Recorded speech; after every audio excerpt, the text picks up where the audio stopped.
Good evening, my friend, and welcome. I'm John, and I'm grateful you've chosen to walk this road with me. A single black stone can carry the memory of kingdoms, the pride of kings, and the shadow of an ancient enemy, though it fits easily within 2 hands. Tonight, the wind crosses the hills of Middle-earth, where old choices echo longer than battles, and quiet courage often hides where few think to look. Come closer, and let us follow the trail together. The wind came down from the white mountains before dawn, cold with the last breath of winter, and moved through the camp like a hand searching among sleeping men. It stirred cloaks, bent the little flames of watchfires, and carried the smell of trampled grass, horse sweat, iron, and rain-soaked leather. In the fields below the Hornburg, the army of Rohan slept uneasily after victory, for victory had not brought peace. The dead had been gathered, the wounded tended, and songs had been sung in low voices until grief overcame even the singers.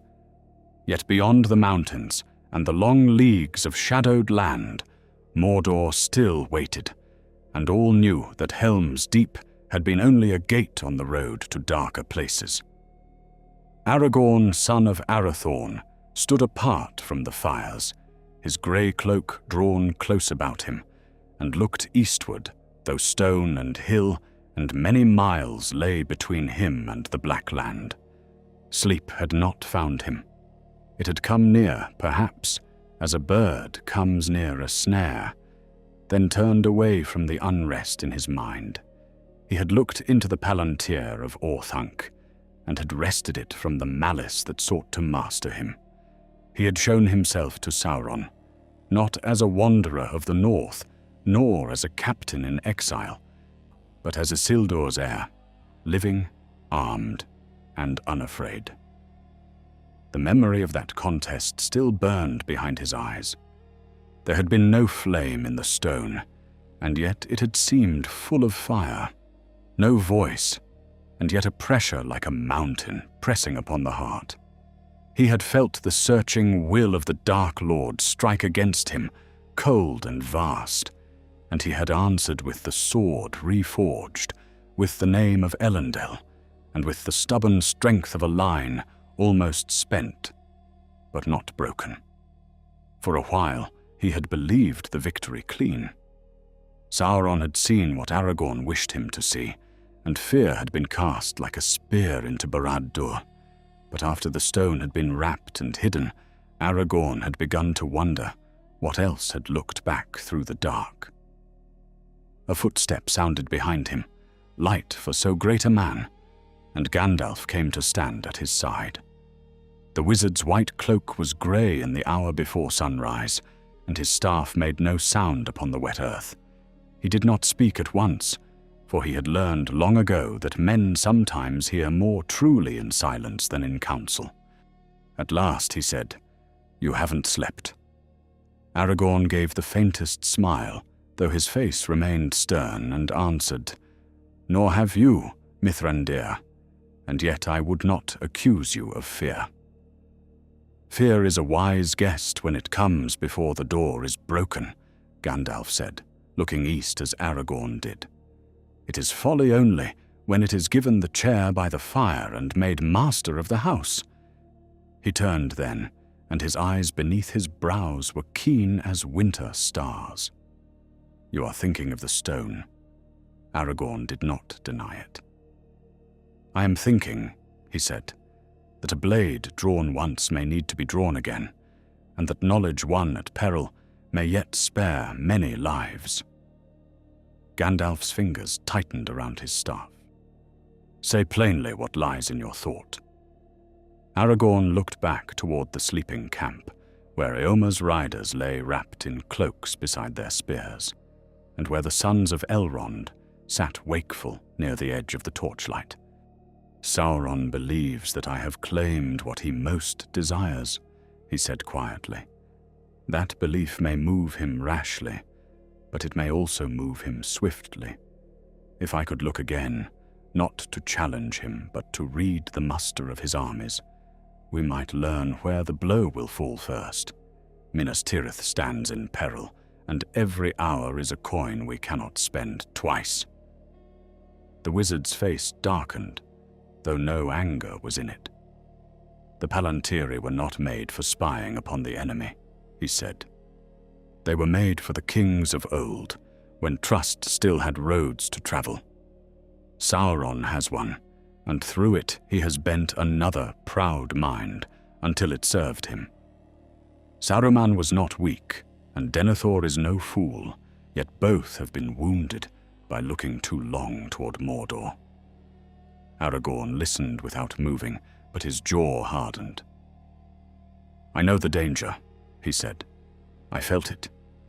Yet the Stone of Orthanc is mine by right, and I mastered it once." "Once," Gandalf said, and the single word carried more weight than rebuke. Then he leaned closer, lowering his voice, though none nearby could hear, over the sighing wind.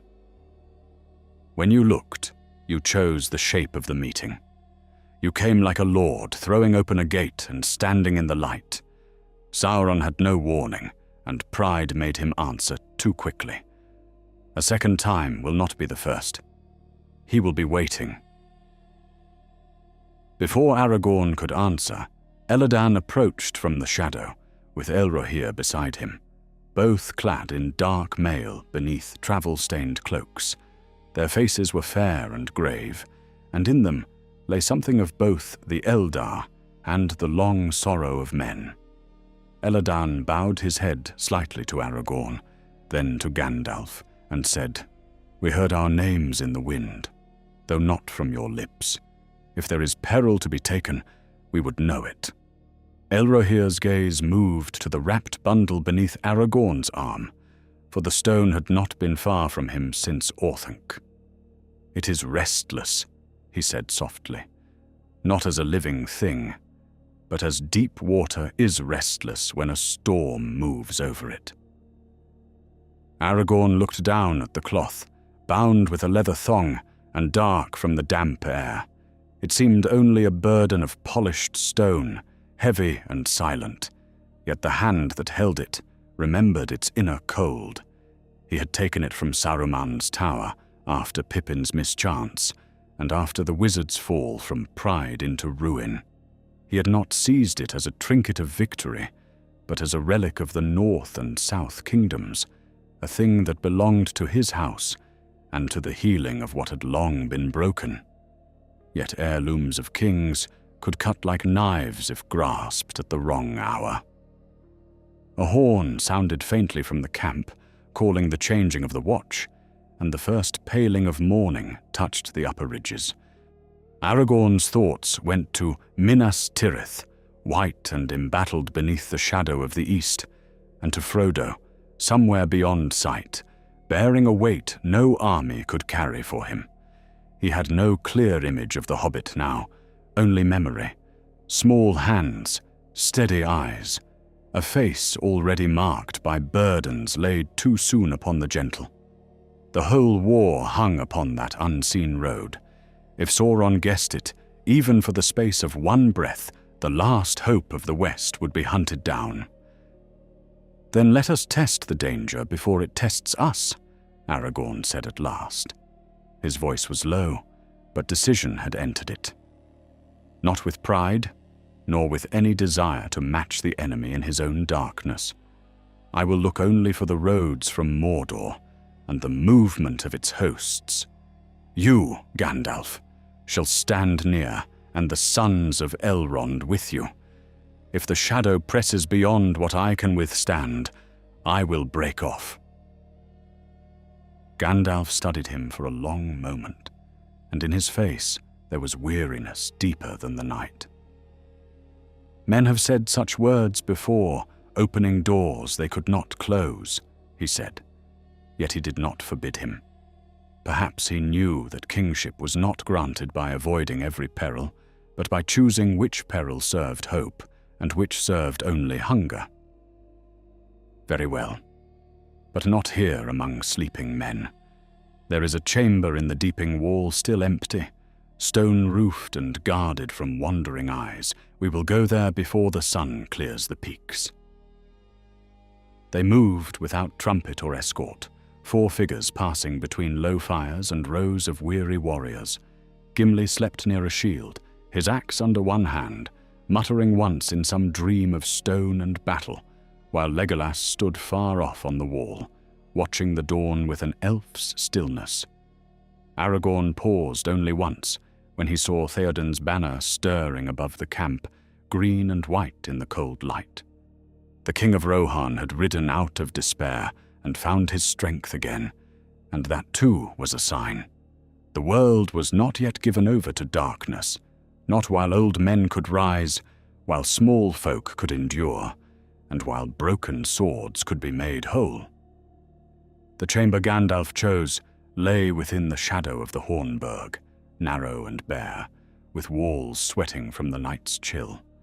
A single lamp burned there, its flame small and wavering, and the air smelled of old stone, smoke, and iron. Elladan barred the door from within, while Elrohir laid his hand upon the wall as though listening through the bones of the fortress. Gandalf set his staff upright beside the lamp, and its pale light mingled with the yellow flame.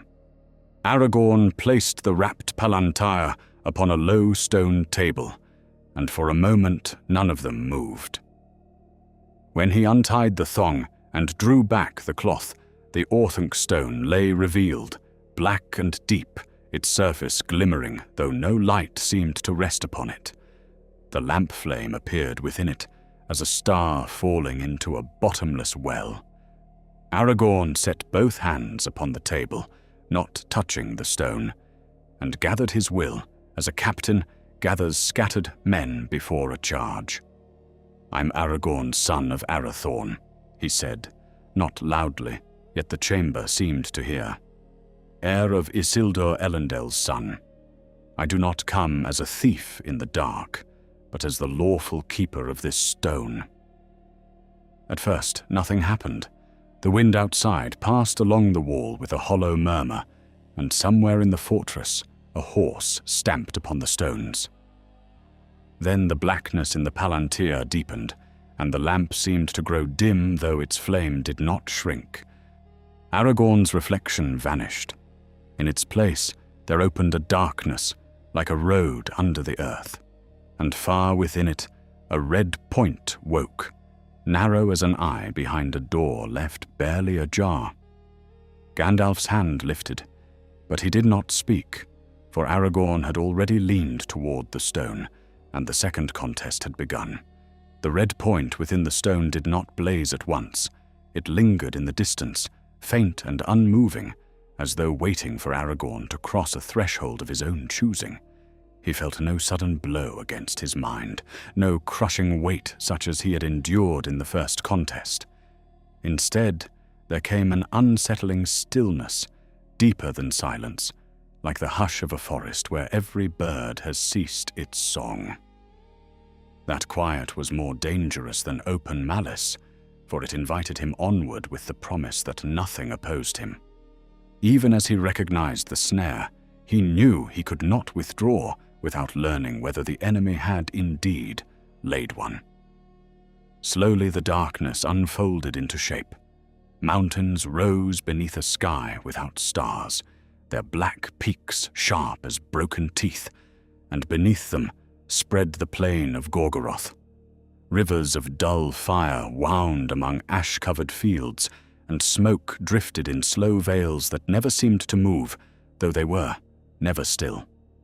Aragorn looked upon towers crowded with soldiers, endless files of orcs marching between great furnaces, and companies of Easterlings assembling beneath crimson banners. He marked roads newly repaired, bridges strengthened with iron, and siege engines being drawn westward by teams of monstrous beasts. Every sight confirmed what Gandalf had long expected. Sauron was gathering all his strength, and the assault upon Gondor would come soon. He fixed each detail firmly in memory, refusing to linger over any single image. His purpose was not to marvel, nor to fear, but to gather what knowledge he could before retreating. Yet as his gaze turned toward the Morannon, something caught his attention. A column of black riders had halted beside the road, and instead of continuing west, they wheeled northward, as though answering some summons hidden from all other eyes. Their haste was unmistakable. Whatever command had reached them admitted no delay. The vision shifted before he could follow their course. It was so smooth that for an instant he believed he himself had turned the stone, but the feeling quickly passed. The land beneath him raced away. Mountains shrank into wrinkles upon the earth, rivers flashed like threads of silver, and forests swept beneath him until he looked upon lands far from Mordor. There stood broken watchtowers overgrown with thorn, abandoned roads vanishing beneath grass, and ancient hills where no banners had flown for centuries. Aragorn recognized the northern kingdoms of old, though many leagues lay between them and the Black Land. A chill crept through him that had nothing to do with the cold chamber. He had not sought these places. His thoughts had remained fixed upon Gondor and Mordor alike. Yet now the stone lingered over ruined Arnor, as though some unseen hand insisted he witness it. Crumbling walls emerged from tangled woods. Empty keeps stood beneath drifting clouds. Long-forgotten halls lay buried beneath earth and moss. Then, upon a lonely hill, there appeared the shattered remains of a tower that Aragorn knew from old songs and careful maps preserved in Rivendell. Annúminas. The ancient capital beside Lake Nenúil had long since fallen into silence, its glory scattered by time and war. The seeing stone that had once rested there had been lost before the kingdom itself faded into memory. No living man knew its resting place. Many believed it lay forever beneath deep waters. Others whispered that it had been carried away by unknown hands during the ruin of the North. Aragorn himself had never given much thought to those tales. There had always been greater burdens before him. Now black-clad riders searched the broken city. The sight lasted only moments, yet each movement was terribly clear. Orcs dug among collapsed halls with picks and shovels. Men from the east overturned fallen stones that had lain untouched for centuries. A Nazgul circled above upon a winged beast, watching every trench with dreadful patience. They were not building nor preparing defenses. They were hunting. Aragorn felt certainty settle upon him before reason could explain it. Sauron sought something hidden beneath the ruins of Annúminas. Behind him, in the chamber beneath Helm's Deep, Gandalf saw Aragorn's hands tighten upon the edge of the table until the knuckles whitened. Sweat beaded upon the ranger's brow, despite the chill air. His breathing remained steady, but the muscles in his neck had grown rigid. The wizard took one cautious step closer, without breaking the silence. Elladan and Elrohir exchanged a glance, for they had seen such tension only when a warrior held his ground before overwhelming odds. Within the vision, Aragorn forced himself to look away from the searching companies. If this was indeed Sauron's purpose, he needed to know why. The answer came with frightening speed. The stone swept across the ruins, descended toward a cracked chamber beneath the earth, and stopped before an ancient wall carved with the 7 stars of Elendil. The carvings were worn almost smooth by centuries, yet one symbol remained strangely untouched. It marked the chamber where the Palantir of Annúminas had once been kept before its disappearance. Then the darkness rippled. It was not the land that changed, but the vision itself. For the first time, Aragorn became aware that another will was watching alongside his own. The feeling resembled standing before a calm lake and realizing another face had appeared upon its surface without disturbing the water. He did not see Sauron directly. Instead, he sensed immense attention, cold and searching, patiently measuring every flicker of surprise within his heart. The enemy was not showing him these things by accident. Aragorn understood the danger in one dreadful instant. He had believed himself the observer. Instead, he had become the observed. He tore his thoughts away from Annúminas, with all the discipline long years in the wild had taught him. He fixed his mind upon Gondor, upon the White City, upon the coming battle. Yet even as he did so, another image forced itself forward. It was not Minas Tirith. It was Rivendell, bright beneath autumn trees, as he had first known it in his youth. Elrond stood upon a terrace, speaking with Arwen beneath the evening sky. The vision lasted scarcely longer than the beat of a heart before dissolving into darkness. Aragorn's blood ran cold. That memory had not come from the stone. It had come from him. The realization struck harder than any assault of force could have done. Sauron was not attempting to overwhelm his will. He was searching through every thought, stirred by the visions themselves, waiting for memory to answer memory. Show the ruins of Annúminas, and perhaps Aragorn would remember old maps. Show Gondor, and perhaps he would think of secret defenses. Show one beloved face, and perhaps another hidden place would rise unbidden from the depths of his heart. Far across the leagues, beyond mountain and plain, a presence stirred with grim satisfaction. No words were spoken. None were needed. The pressure upon Aragorn's mind remained almost gentle, and that gentleness was more terrible than open violence. It invited recollection. It tempted him to wonder. Every thought became a doorway that might lead the enemy somewhere he had never intended to reveal. Aragorn clenched every wandering memory behind walls built through years of hardship, but he knew already that no man could maintain such vigilance forever. Minds were not fortresses of stone. They wandered. They remembered. They loved.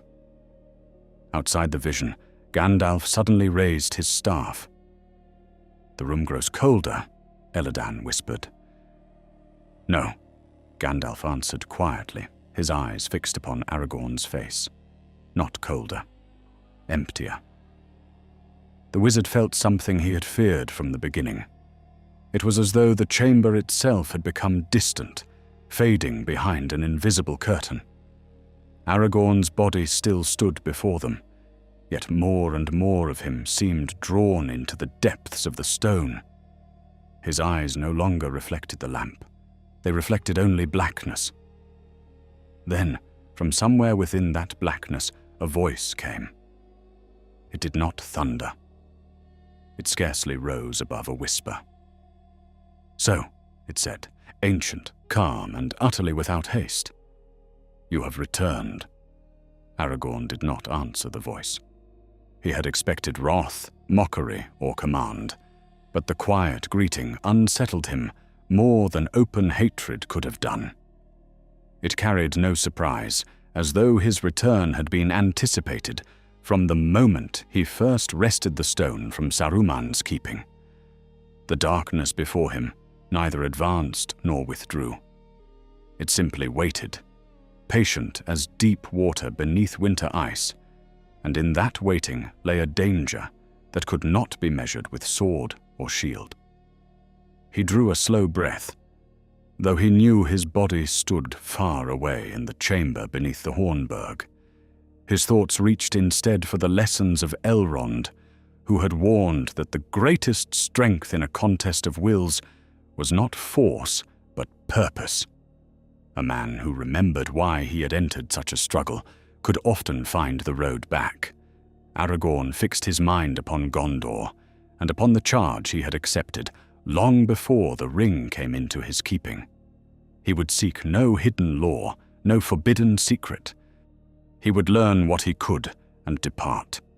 The darkness shifted again, revealing not the fiery plains of Mordor, but the great hall within Barad-dûr. Vast pillars disappeared into shadows above, while iron lamps burned with a dim red glow that never warmed the air. Orc captains stood gathered around a table carved from black stone, their armor battered and stained from endless campaigns. Maps lay spread before them, marked with fresh tokens that crept steadily westward. No living eye from the free peoples should have seen such a council. Yet the vision came with such sharpness that Aragorn could count the rents in their banners. One captain bent over the map and pointed toward the crossings of the Anduin. Another struck the table with a mailed fist, shaking little figures that marked companies of Haradrim and Easterlings. Messengers hurried in and out beneath heavy doors, bearing sealed orders toward distant hosts. Aragorn watched carefully, committing every movement to memory. Then one corner of the map caught his eye. Upon the northern reaches of the old kingdom of Arnor, a small black stone rested alone, placed far from every army and every road. It was moved by an unseen hand. No arm appeared. No servant approached.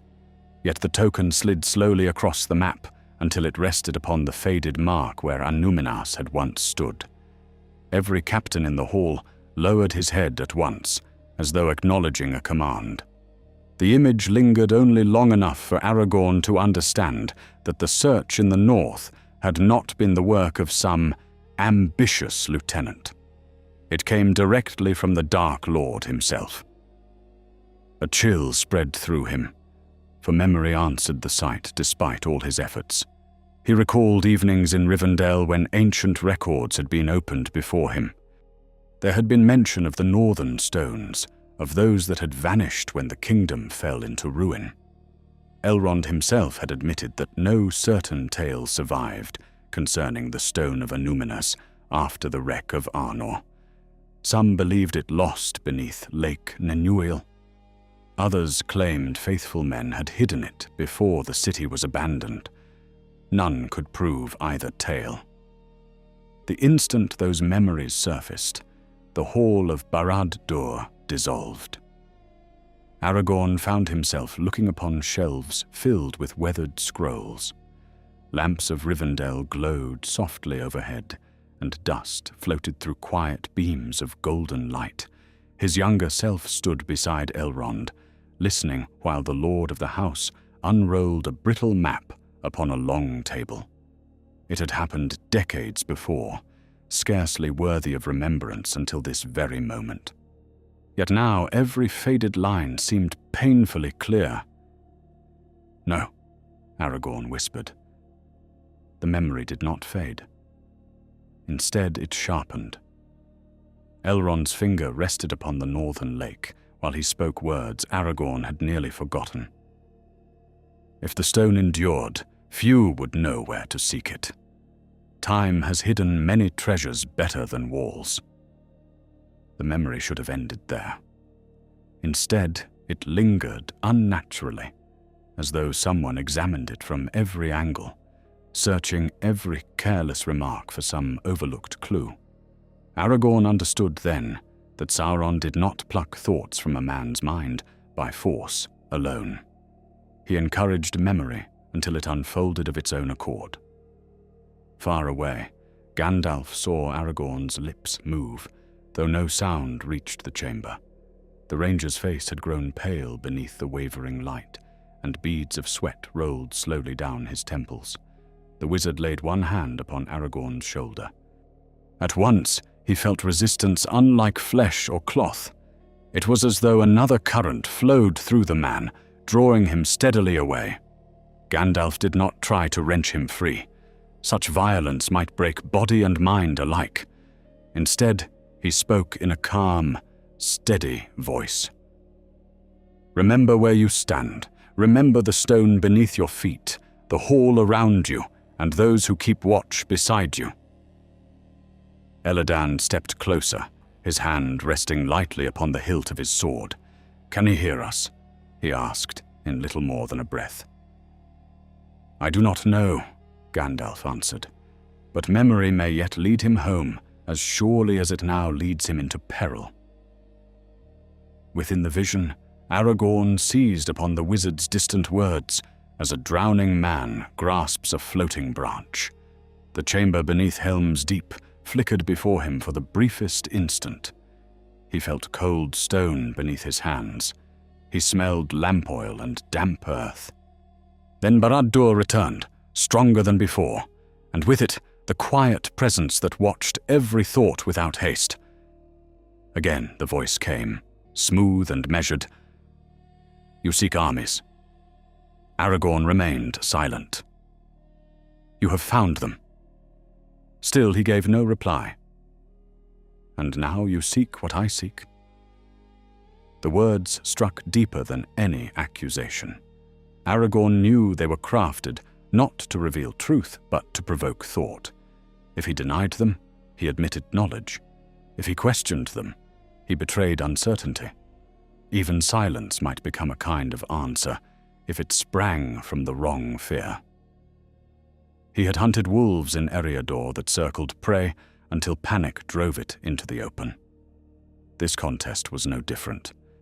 Only the hunter was older than kingdoms. Then another image appeared. Not the ruined north. Not Mordor.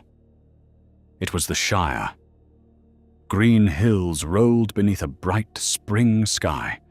Smoke rose peacefully from little chimneys, and children laughed beside a lane lined with blooming hawthorn. Frodo's home stood quiet beneath its round green door. Sam Gamgee crossed the garden carrying a basket, whistling as though no shadow had ever touched the world. The sight struck Aragorn with sudden longing so sharp that his heart ached. He knew at once it was impossible. The Shire was far away. Frodo was not there. This was no vision of the present. It was bait if he allowed himself to wonder where Frodo truly walked, if he pictured the ring-bearer upon any road, if memory reached toward Ithilien or the Emin Mel or the Ashen Lands beyond. The enemy would follow every step of that thought. Aragorn forced himself to look away from the peaceful fields, though every instinct cried out against abandoning such a welcome sight.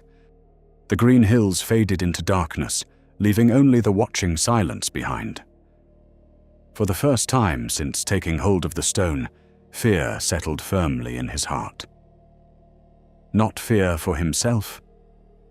Fear that every cherished memory, every familiar road, every face he loved had become a weapon that another mind might turn against those still living. At last he understood why the struggle felt so different from the first. Sauron had not prepared a stronger assault. He had prepared a better question. For a long moment, neither side moved. Aragorn stood before the fathomless darkness of the stone with every thought held under stern command, while the unseen will beyond it remained utterly still. No threat came. No boast disturbed the silence. It was the silence of a hunter who had already found fresh tracks and needed only patience to learn where they led. Aragorn had crossed swords with many enemies in his life, yet never had he faced one who fought by waiting for another man's heart to speak before his tongue did. He reached for discipline learned in harder years. Long before he had ridden with kings or spoken with lords, he had wandered the empty lands of Eriador beneath the name Strider. There he had followed wolves through snow, tracked raiders across bare hills, and watched for days without revealing his presence. A careless footprint, a broken twig, a frightened bird rising too soon could betray a hunter more surely than a shouted warning. Now his own memories had become those footprints. Every recollection threatened to leave a trail that Sauron could follow. The darkness slowly yielded another vision. Once more Aragorn looked upon the ruined north, but this time the stone carried him lower into streets choked with weeds and broken masonry. The moon hung pale above shattered towers, though he knew no moon shone over Middle-earth at that hour. The vision was no true window. It was a weaving together of knowledge, memory, and the enemy's own searching gaze. Silent companies of orcs moved among the ruins with hooded men carrying lanterns whose red light glimmered against cracked marble. They searched with relentless care, lifting fallen stones one by one, probing sealed wells, and breaking into forgotten vaults beneath the earth. Aragorn watched them descend into an ancient hall whose roof had partly collapsed beneath the weight of centuries. Great pillars leaned at dangerous angles, their carved crowns split by roots that had forced their way through the stone. Faded mosaic still clung to the floor, showing ships with white sails crossing blue waters toward the western shores. Dust lay thick upon everything, except a narrow path recently cleared by many boots. The search had not begun days ago. It had been underway for weeks. One of the Easterling captains approached an old Dunedain monument standing against the far wall. Though cracked by time, the carving upon it remained visible enough to stir memories that Aragorn wished had stayed buried. 7 stars surrounded the white tree, and beneath them were words in the high speech honoring the first kings of Arna. The captain could not read them.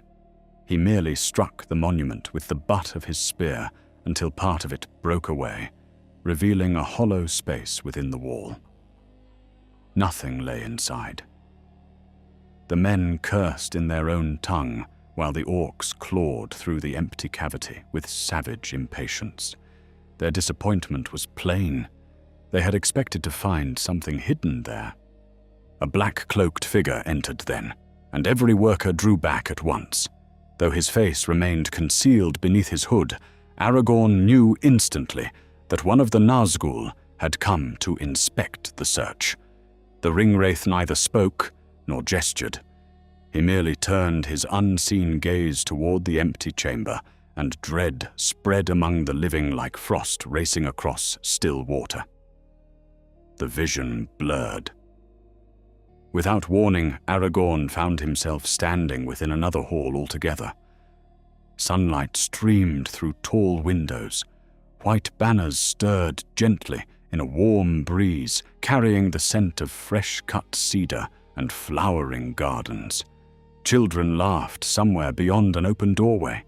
His breath caught in his chest, for he knew this place before memory fully awakened. It was the great hall of Annúminas, in the days of its glory, untouched by war or ruin. Men clothed in blue and silver walked beneath polished columns, speaking quietly as servants prepared tables for a feast. Guards bearing the 7 stars upon their shields stood beside doors carved from shining oak. Every face belonged to another age, long dead before Aragorn himself had drawn his first breath. Yet they moved with such natural life that for an instant he almost forgot the chamber beneath Helm's Deep. Then he realized the dreadful truth. The stone was not showing him the present. It was awakening fragments of its own ancient memory. The seeing stones had looked upon countless years. What they had witnessed was not wholly lost. Aragorn watched an elderly lord approach a broad stair descending beneath the hall. At his side walked 3 guards carrying covered lanterns, and behind them servants struggled beneath the weight of an object wrapped in dark cloth. Though hidden, its rounded shape was unmistakable. A palantir. The company descended slowly into the depths beneath the palace, while the lord spoke in a voice too faint to hear. The vision lingered upon a heavy iron door that swung open before them. Then everything dissolved. Aragorn's heart quickened despite himself. The glimpse had lasted only moments, but it revealed enough to explain why Sauron searched the ruins so relentlessly. Somewhere beneath Annúminas, there had once existed a hidden chamber built for the keeping of the Northern Stone. Whether the Palantir remained there or had been removed later, the enemy clearly believed some clue still survived. Worse still, the stone of Orthanc itself remembered the place. Far away in the chamber beneath the Hornburg, Gandalf felt the change, though he could not see what Aragorn saw. The ranger's breathing had become uneven, not from fear alone, but from effort. His fingers pressed so hard against the edge of the stone table that a thin line of blood appeared where one nail had torn the skin. Elrohir noticed it first and reached instinctively toward him. Gandalf caught the elf's wrist. "No farther." "He suffers," Elrohir said. "He suffers because he resists," Gandalf answered. "If we break his concentration now, he may carry more away from the stone than he entered with." Elladan looked from one to the other. "Then we simply wait?" "We watch," Gandalf replied. "Waiting is for those who believe nothing is happening." Within the vision, the quiet voice returned. "You wonder whether I have found it." Aragorn kept his gaze fixed ahead. "You wonder whether it still exists." Still he answered nothing. I wondered the same. The words carried neither triumph nor frustration. They sounded almost thoughtful, as though spoken by a king considering an old puzzle rather than the Dark Lord who had darkened half the world. That calm unsettled Aragorn more deeply than rage ever could. Sauron did not need victory in this moment. He needed only one careless thought. Against his will, another memory stirred.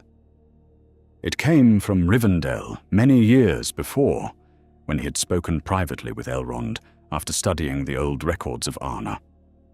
The Lord of the House had rolled up a faded map and said quietly, "There are some losses that time itself has hidden beyond recovery.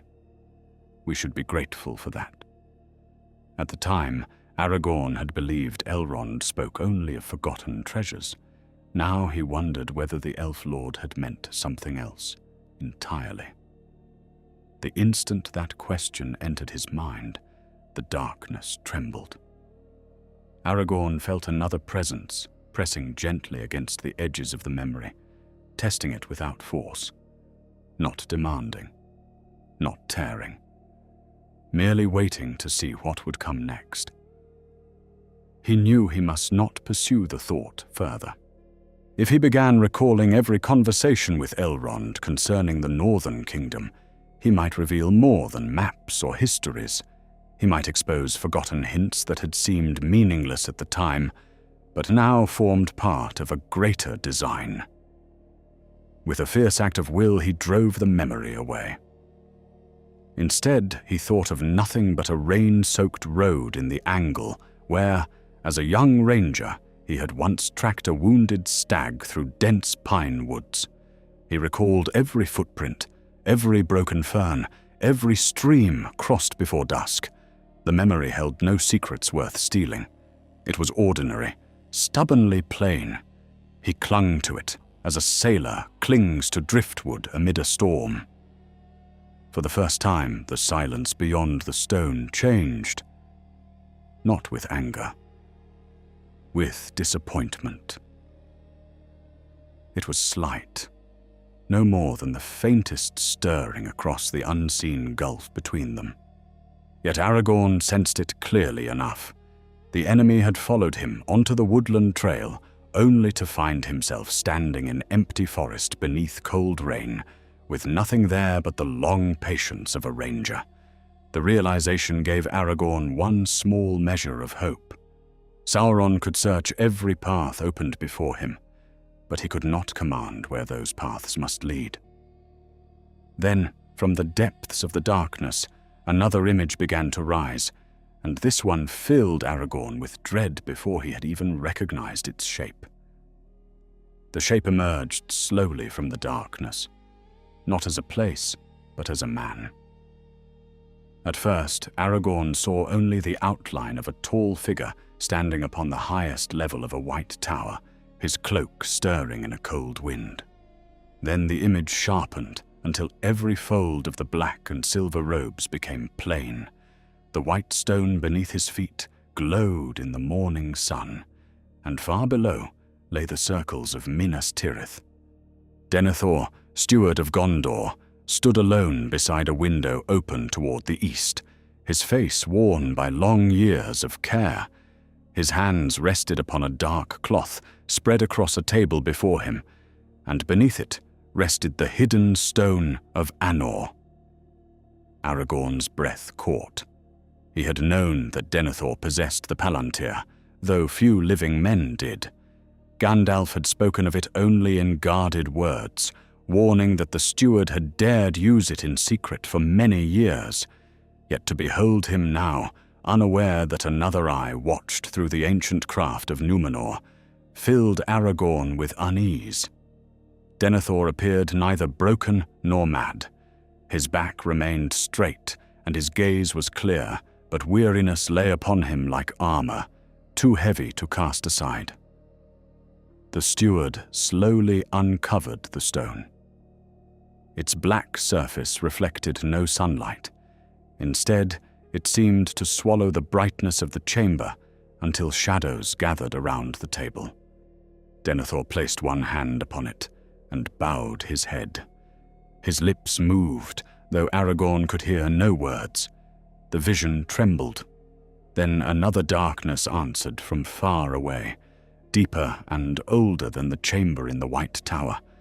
Aragorn felt the same immense presence he himself had been resisting, stretching toward Gondor with tireless patience. Suddenly the image split. On one side stood Denethor in Minas Tirith. On the other lay the vast halls of Barad-dûr. Between them flowed no beam of light nor visible road. There was only the unseen meeting of two mighty wills across the leagues of Middle-earth. Aragorn understood with growing horror that this was not happening now. The stone was revealing one of countless contests that had already taken place over many years. Denethor had not yielded as Saruman had. He had resisted. Yet resistance had carried its own terrible cost. He watched the steward demand knowledge of distant lands, and the answers came, but never whole. Fleets sailed from Umbar. Endless hosts marched from the east. Smoke rose over ruined fortresses. Every truth shown to Denethor was real, yet never complete. Aragorn saw the design at once. Sauron had not needed to fill the steward's mind with lies. He merely allowed him to witness despair without hope, danger without remedy, and strength without weakness. Even the bravest heart might fail if every road appeared to end in darkness. The vision dissolved before Denethor's struggle reached its end, and Aragorn found himself once more before the waiting blackness. This time the quiet voice returned almost immediately. "You pity him?" Aragorn remained silent. He looked long. Silence again. He learned much. Still, Aragorn refused to answer. The words settled upon him like falling ash. They were true enough to tempt agreement, yet shaped carefully to draw his thoughts toward the steward. Aragorn knew the trap now. If he began considering Denethor's strengths or weaknesses, he might betray what he believed of Gondor's defenses, its captains, or its hidden councils. He forced himself instead to remember only the old ranger's discipline. Observe, endure. Reveal nothing that serves the hunter. Far away beneath the Hornburg, Gandalf felt a subtle change pass through Aragorn's body. The fierce strain that had marked his face only moments before eased slightly, though not because the contest had weakened. Rather, Aragorn had begun to understand the manner of the struggle. The wizard drew a quiet breath. Many great warriors failed because they fought the wrong battle. Aragorn was learning where the true danger lay. Elladan watched closely. His breathing had steadied. For the moment, Gandalf replied. Can he prevail? The wizard's gaze remained fixed upon the motionless stone. Prevailing is not always the same as winning. Inside the vision, the darkness stirred once more. This time, no cities appeared, no armies, no halls of forgotten kings. Aragorn found himself standing upon an empty plain beneath a grey sky, where neither sun nor moon could be seen. The land stretched away without feature in every direction. No tree broke the horizon. No bird crossed the air. Even the wind seemed absent. It was a place stripped of every distraction. Then footsteps sounded. A lone figure approached across the plain. He wore black armor that shone like polished obsidian beneath the dim light. His face remained hidden behind a great helm crowned with iron spikes, yet his height and bearing proclaimed unmistakable authority. A heavy mace hung at his side, though he made no move toward it. He walked with measured certainty until only a few paces separated them. Aragorn knew well that this could not truly be Sauron. No Palantir granted such direct meeting. This was an image, shaped to carry the weight of another's will. The armored figure halted. So, the voice said, issuing from within the helm, calm as before. The heir of Isildur chooses silence. Aragorn met the empty darkness where the eyes should have been. Silence has served many kings better than careless speech. The answer escaped him before he had fully measured it. At once he regretted speaking. The figure did not move, yet something in its stillness changed. Then you remember the kings. Aragorn's heart tightened. The reply had revealed nothing outright, but it had admitted enough. The enemy had cast out a simple line and received confirmation that Aragorn's thoughts indeed rested upon the ancient kingdoms. It was no great secret in itself. Sauron already knew the blood of Elendil lived, yet every answer, however cautious, became another thread in the web. The figure slowly inclined its head. They built many strongholds. Aragorn answered nothing. They hid many things. Still nothing. They left many roads forgotten. The plain seemed colder. Aragorn realized that the questions themselves mattered less than the rhythm of his responses. Every pause, every quickened heartbeat, every slight stirring of memory might tell the enemy where curiosity or fear lay hidden. This was no debate. It was tracking. Sauron moved through another man's thoughts, exactly as Aragorn himself had followed deer across damp earth, reading signs invisible to less practiced eyes. The ranger changed his course. Instead of resisting each question individually, he emptied his thoughts as best he could of all places and all names. He recalled the steady rhythm of sharpening a sword beside a lonely campfire. He remembered repairing a worn saddle beneath falling rain. He counted slow breaths as he had done while lying hidden among heather, watching orcs pass within bowshot. The memories were plain, repetitive, almost dull. They offered no roads into hidden kingdoms. The armored figure remained motionless. For the first time since the contest began, it said nothing. Aragorn sensed the search continuing all the same, gliding across these ordinary recollections without finding purchase. It was like watching a hawk circle over bare rock where no prey revealed itself. The silence lengthened until even Aragorn wondered whether he had gained some small advantage. Then the figure spoke again. Very well. The single phrase echoed across the empty plain. If you will not remember the north. The darkness behind the armored shape opened wider. Then we shall look to the south. Before Aragorn could guard against it, the vision rushed forward with terrifying speed, carrying him toward another place entirely, and he felt at once that whatever awaited there threatened far more than forgotten ruins beneath the fallen kingdom of Arnor. The empty plain vanished so suddenly that Aragorn felt as though the ground itself had fallen away beneath him. Wind roared in his ears, carrying with it the smell of salt, tar, and seaweed. Grey waves crashed against weathered stone quays where broken ships lay half-sunk beneath the tide. Gulls wheeled overhead, their cries sharp against the surf, and beyond the harbour rose the ancient sea walls of Pelargir. Yet the city did not appear as it stood in the present day. Some buildings were whole where Aragorn knew them to be crumbling, while others lay in ruins that had long since been rebuilt. The stone had woven together years as though they were pages laid one atop another. Aragorn steadied his thoughts before the shifting images could draw him deeper. The harbour darkened.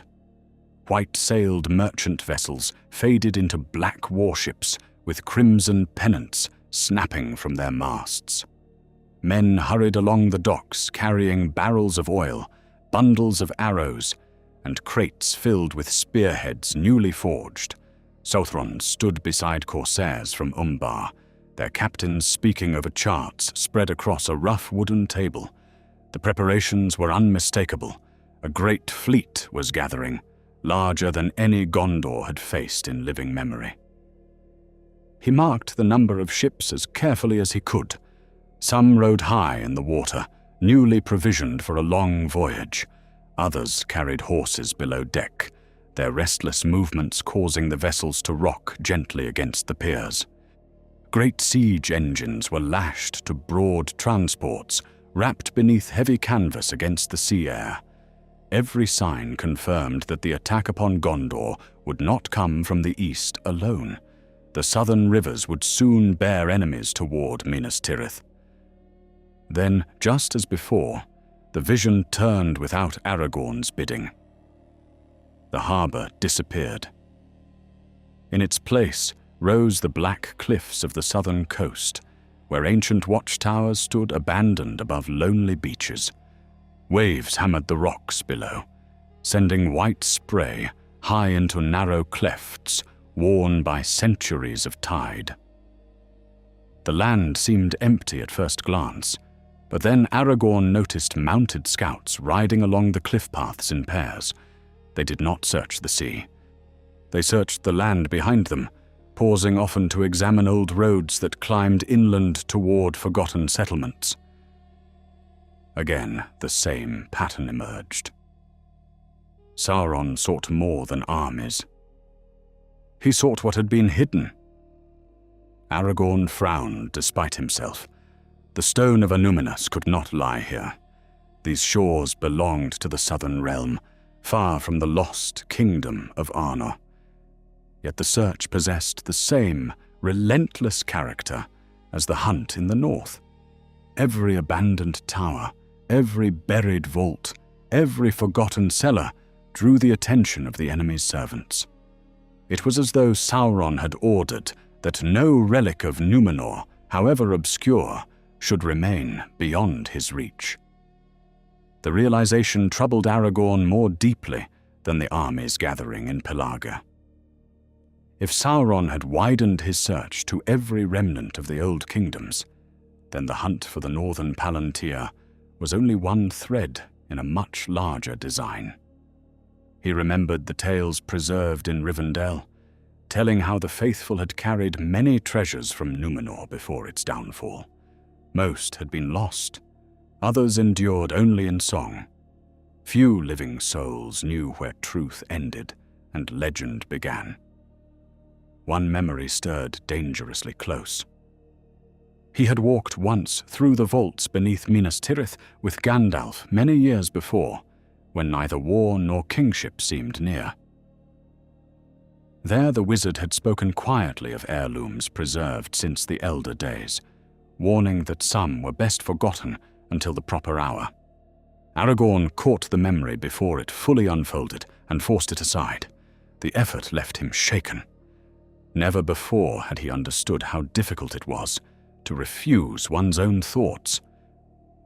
The unseen voice returned. "You resist more carefully now." Aragorn answered with silence. "You have learned." Still nothing. Learning delays defeat. The words carried no mockery. They sounded instead like the observation of a commander measuring an opponent across the battlefield. Aragorn sensed no impatience behind them. Sauron possessed all the time that confidence could afford. If one road into another man's mind closed, another would eventually open. A traveler who waited beside every gate would sooner or later find one left unbarred. Within the chamber beneath the Hornburg, Gandalf's brow furrowed. Though Aragorn had spoken only a handful of words since the contest began, his face had changed in subtle ways that the wizard could not ignore. The strain remained, but something else had entered it. There was caution now, where earlier determination alone had stood. Aragorn no longer sought knowledge from the stone. He sought escape without surrender. Elrohir watched the black sphere resting upon the table. "It seems darker." "The stone itself has not changed," Gandalf replied quietly.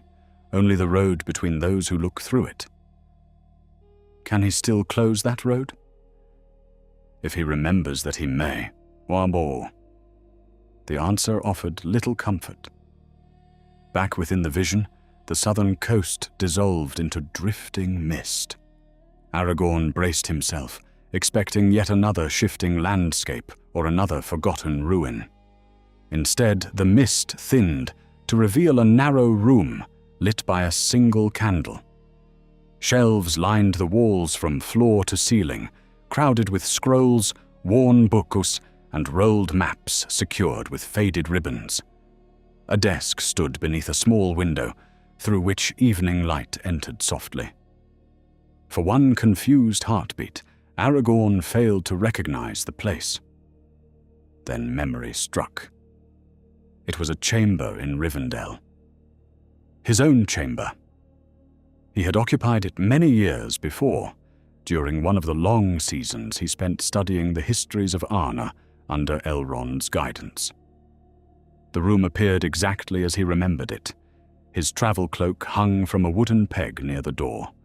A half-finished map lay spread across the desk, weighted by a smooth river stone. Beside it rested several open volumes copied from records older than the kingdoms of men. Aragorn felt genuine alarm.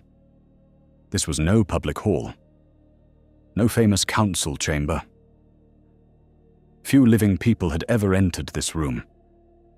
The image drifted slowly toward the desk. Every instinct urged Aragorn to look away, yet another instinct, equally strong, wished to know what lay upon the map. Had he marked something there long ago that he himself had forgotten? Had Elrond shown him some clue whose importance only now became clear? Curiosity rose within him before caution could master it. He closed his eyes. Not within the chamber beneath Helm's Deep. Within the vision itself. The effort was strange beyond words. Though the images still pressed against his awareness, he refused to grant them his sight. He heard only the crackle of the candle and the faint rustle of parchment stirred by an unseen breeze. His breathing slowed. He let the ordinary sounds anchor him rather than the dangerous pictures. The quiet voice spoke once more. "You fear your own memories." Aragorn did not open his eyes. "You should." For several heartbeats, nothing happened. Then the sound ceased. The candle's crackle faded. The room itself seemed to withdraw. Aragorn cautiously opened his eyes again. The chamber in Rivendell was gone. Only darkness remained. It was then that he understood something he had not grasped before. The visions required more than the stone. They required his attention. Without his willingness to look, to wonder, or to remember, they lost much of their power. They could still tempt him. They could still provoke thought. But they could not force him to walk every road laid before him. It was a small discovery, yet perhaps the first true advantage he had gained since the contest began. The silence beyond the darkness deepened. For the first time, Aragorn sensed not disappointment nor satisfaction, but calculation. The hunter had discovered that the prey had changed its course. And somewhere far away, behind walls of iron and shadow, another plan began to take shape. The darkness remained unbroken for so long that Aragorn wondered whether the contest had ended without his knowing it. He neither reached for the visions nor attempted to force his way through the stone. His hands rested firmly upon the cold edge of the table, and he let the silence settle around him like a cloak. He remembered Gandalf's warning that the first meeting had favored surprise, while the second would belong to patience. Now he understood whose patience the wizard had meant. Sauron had not exhausted his designs. He had merely laid aside those that no longer promised success. A faint glow appeared, not before him but far below, as though a single lantern burned at the bottom of an immeasurable shaft. Aragorn did not lean closer. He watched without desire, allowing the image to rise at its own pace. Stone steps emerged from the darkness, descending in a wide spiral toward hidden depths. They were worn smooth by generations of feet, and water trickled quietly along the edges before vanishing into unseen cracks. No banners hung there. No torches lined the walls.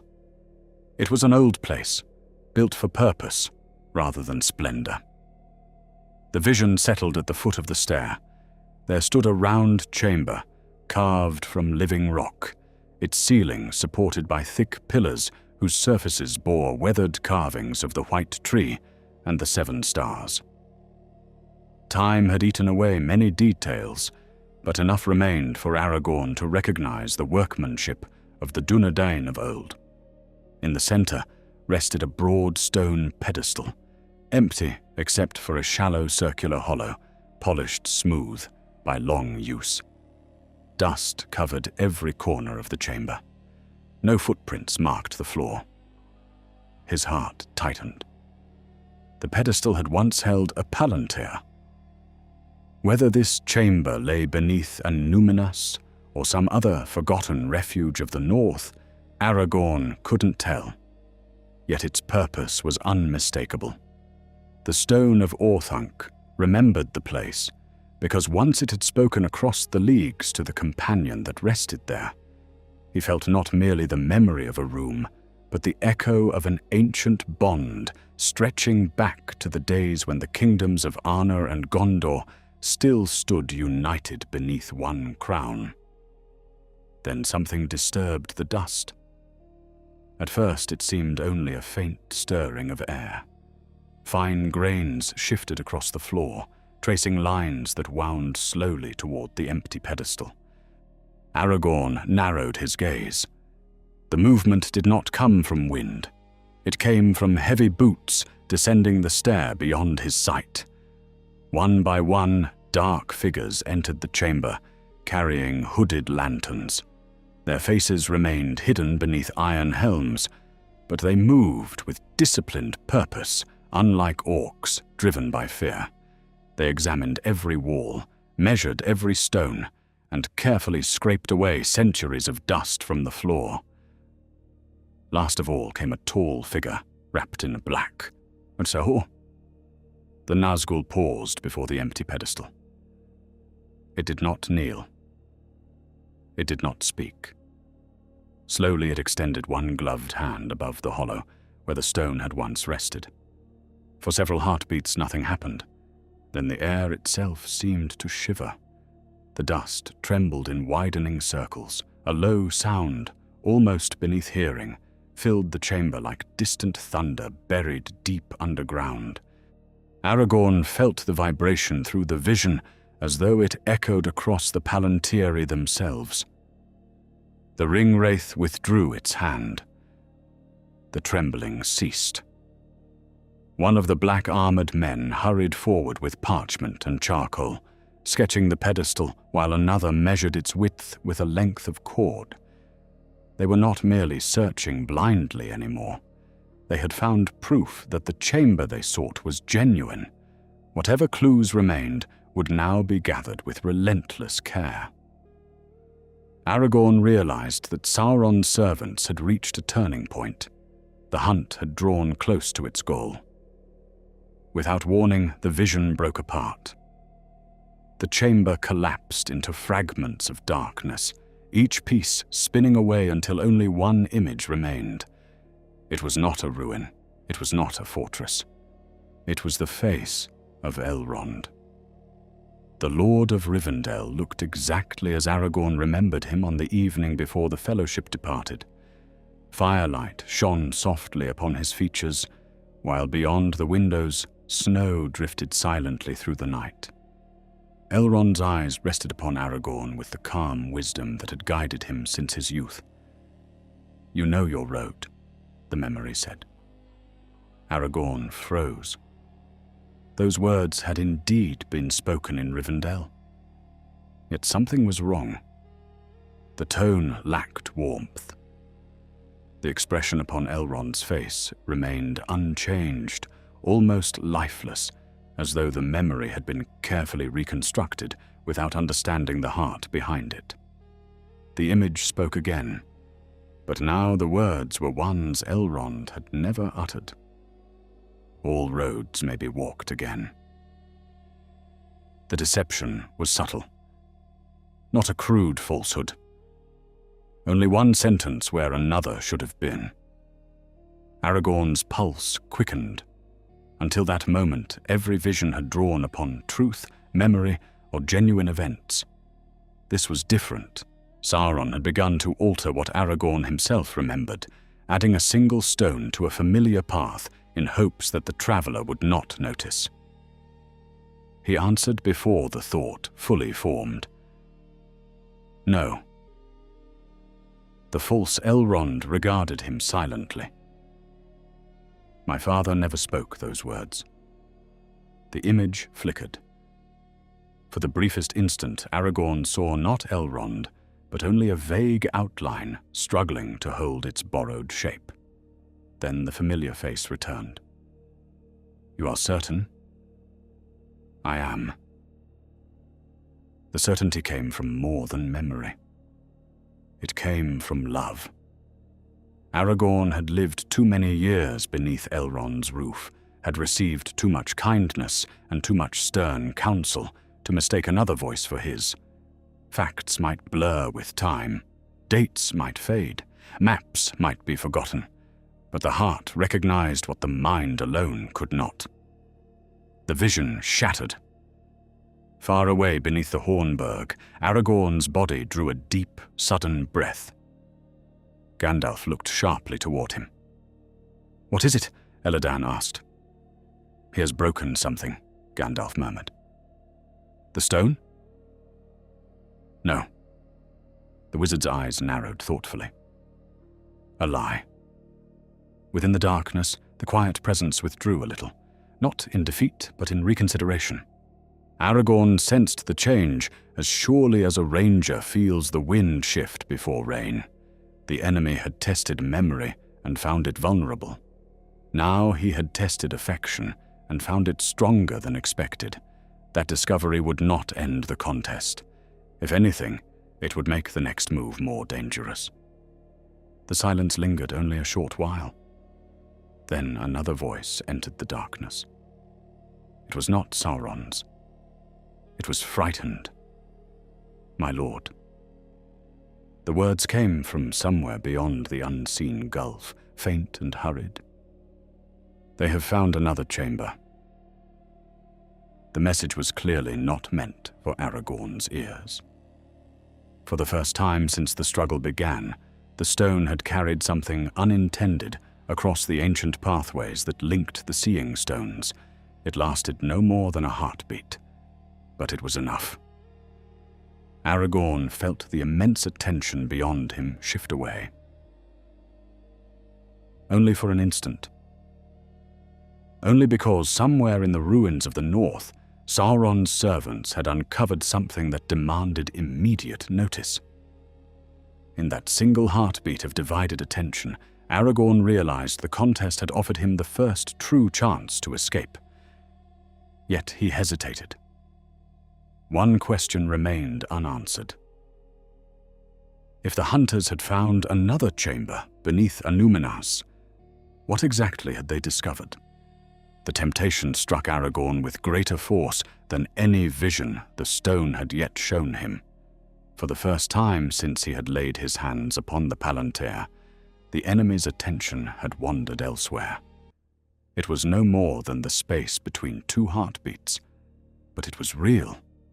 He could feel the pressure against his mind ease ever so slightly, like a hand loosening its grip upon a sword.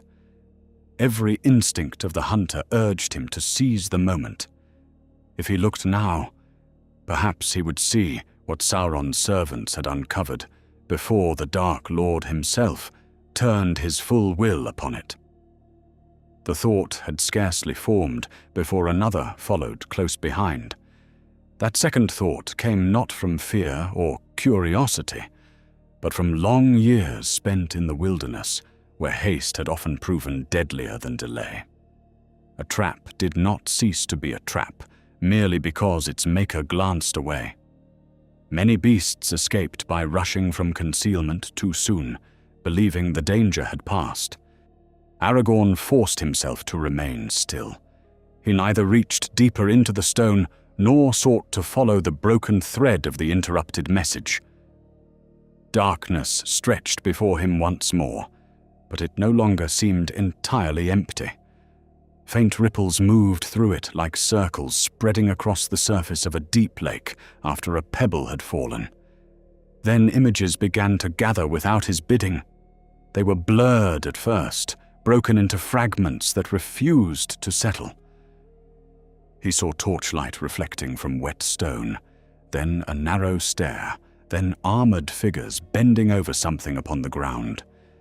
None of it held steady for more than an instant before dissolving into another glimpse. Whatever had been discovered lay at the very edge of the stone's reach. Slowly the fragments joined together. Aragorn found himself looking down into another chamber beneath the ruins of Annúminas, smaller than the first and half collapsed beneath fallen masonry. Great cracks split the walls where roots had forced their way through the ancient stonework. Water dripped steadily from the ceiling into shallow pools that reflected the flickering light of torches. Black-armored servants cleared away broken blocks with careful hands, revealing a low archway sealed by a slab of white stone, unlike the darker rock surrounding it. The slab had not been broken open. Instead, the workers stood back as the Nazgul approached. The ring-wraith examined the weathered surface without touching it. Though no face could be seen beneath its hood, Aragorn sensed a strange hesitation. Even the servants seemed reluctant to draw nearer. One of the Easterlings held up a lantern, and in its glow, faint letters became visible upon the ancient seal. Aragorn could not read every word. Time had worn too much away. Yet one line remained surprisingly clear. Let no hand of pride awaken what faithful hands concealed. The inscription stirred something deep within Aragorn's memory, but he refused to pursue it. He had learned that even honest recollection could become a road for the enemy. Instead, he fixed his attention upon the chamber itself. The slab bore no lock, no hinges, and no visible means of opening it. It had been set into place with extraordinary care, every edge fitted so tightly that even a knife blade could scarcely enter the seams. Whatever rested beyond had not merely been hidden, It had been entrusted to time itself. The Nazgul raised one gloved hand toward the seal. Nothing happened. Again it reached forward. Again the stone remained unchanged. A murmur spread among the waiting men. One captain stepped cautiously forward, carrying a heavy iron hammer. He looked toward the ringwraith for permission. The black figure neither nodded nor spoke. It simply remained motionless. After several uneasy moments, the captain lowered the hammer without striking. Even these hardened servants of Mordor feared breaking a door whose purpose they did not understand. Far away beneath the Hornburg, Gandalf suddenly lifted his head. Though he could not see the vision unfolding within the stone, he sensed a subtle shift unlike any before it. The pressure filling the chamber had lessened. The air no longer felt heavy enough to steal breath from the lungs.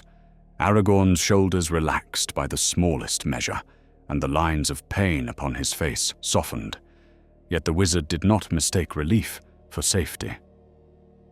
"He is seeing something new," Elladan whispered. "Yes," Gandalf answered. "Can you tell what?" "No, but whatever it is, it has drawn the enemy's eye elsewhere." Elrohir glanced toward the silent Palantir. "Then this is our chance." Gandalf's gaze remained fixed upon Aragorn. Or Sauron's. Within the vision, the chamber beneath Annuminas began to blur once again. The servants faded first, then the torches, then even the sealed doorway itself, until only the inscription lingered against the darkness. Aragorn watched the ancient words dissolve one letter at a time. As the final marks vanished, another realization settled upon him with unexpected force. Sauron had not yet found the Northern Stone. If he had, there would be no need for seals, hidden chambers, or endless searching. Whatever lay beneath those ruins remained beyond his grasp. That knowledge alone was worth the terrible risk of using the Palantir. Yet the thought brought little comfort. The enemy was close. Closer than anyone among the free peoples had guessed. Given enough time, enough labor, and enough lives spent in the search, even the strongest hiding place might eventually yield. The immense presence returned. Not suddenly. Not with violence. It flowed back into the darkness, like the tide returning to a deserted shore. Aragorn felt its attention settle upon him once more, colder now than before. The interruption had changed something. There was no longer the patient curiosity of a hunter, studying unfamiliar prey. Instead, he sensed calculation sharpened by fresh purpose. Whatever message had reached Barad-dûr had answered one question while raising another. The quiet voice came again. "You looked." Aragorn remained silent. "You learned." Silence answered. "So did I." Those three words struck harder than any threat. Aragorn searched himself quickly, examining every thought he had allowed to form while the enemy's attention had wandered. He had learned that the sealed chamber existed. He had learned that Sauron had not yet claimed its prize. But what had the Dark Lord learned in return? Had his brief glimpse into Aragorn's reactions revealed how deeply the heir of Isildur feared the Northern Stone falling into evil hands? Had even that silent concern become another clue? A weight settled upon Aragorn's heart. He finally understood that there could be no victory through continued use of the Palantir. Every answer it granted demanded payment.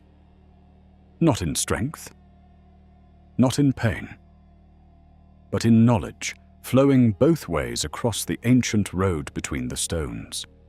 Even when he guarded his thoughts with all the discipline of a ranger, even when he recognized deception and refused every bait, something was always surrendered. A hesitation, a memory, a flicker of concern. Each seemed insignificant alone. Together they formed a map. And somewhere beyond the darkness, another mind was patiently drawing it.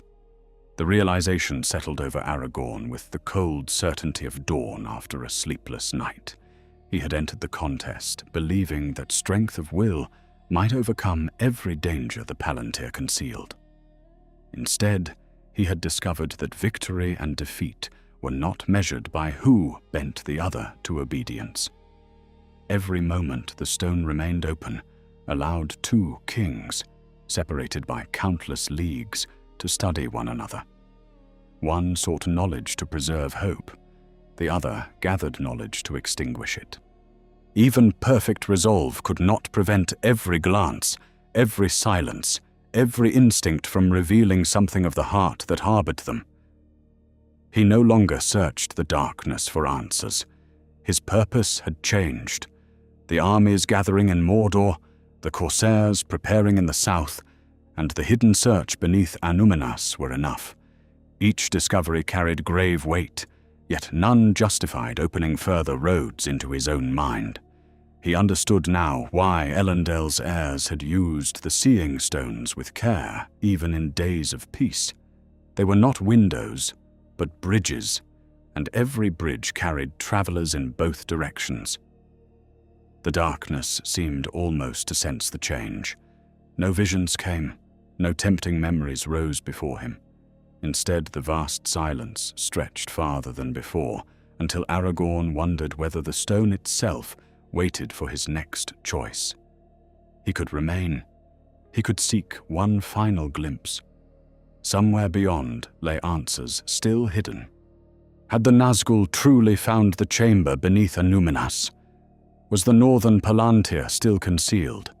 How soon would the assault upon Minas Tirith begin? Every unanswered question tugged gently upon his thoughts. He resisted them one by one. The unanswered questions themselves had become snares. A ranger who survived the wild did not follow every fresh track. Sometimes the wisest course was to leave a mystery unexplored until daylight or stronger companions arrived. Aragorn had learned that lesson many times beneath the lonely skies of Eriador.